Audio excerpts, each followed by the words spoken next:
Sementara itu pemirsa, kasus keributan yang melibatkan oknum polisi dan debt collector saat melakukan penyitaan kendaraan beberapa hari lalu telah menyita banyak pihak.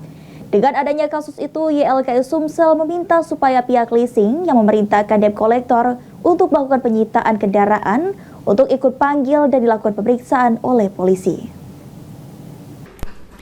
Beberapa hari ini, warga Palembang dihebohkan dengan kejadian keributan yang melibatkan oknum polisi dengan debt collector saat melakukan penyitaan kendaraan di halaman parkir mal. Melihat kejadian tersebut, YLKI Sumsel cukup menyesalkannya. Karena sesuai Undang-Undang Nomor 42 Tahun 1992 tentang Jaminan Fidusia, pada pasal 15 ayat 2 dan 3, jika konsumen dilindungi. Di zaman yang sudah sangat maju saat ini seharusnya tidak ada lagi debt collector, sehingga sesuai undang-undang jika konsumen yang tidak bisa melakukan pembayaran, seharusnya leasing menggunakan jalur hukum yang telah disediakan oleh pemerintah. Adanya kasus yang terjadi beberapa hari lalu antara oknum polisi dengan debt collector, maka leasing juga harus ikut bertanggung jawab untuk dipanggil dan dilakukan pemeriksaan.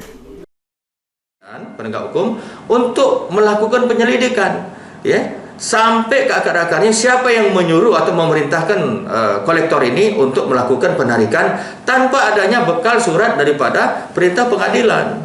Harusnya kan mereka punya bekal surat perintah dari pengadilan untuk melakukan penyitaan ini. Itu harusnya aturan hukum.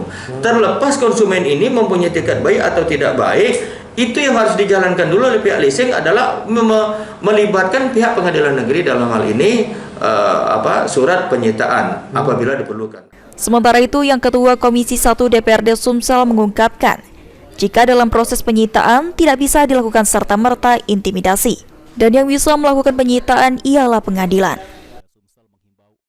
Prosesnya tidak boleh serta-merta melakukan intimidasi. Nah, kalaupun mau menyita barang, menyita objek yang dikritikan, tentunya ada proses hukum. Yang berhak melakukan penyitaan adalah pengadilan. Antoni sendiri menyerahkan kasus yang melibatkan oknum polisi dengan debt collector ke pihak polisian untuk segera diusut.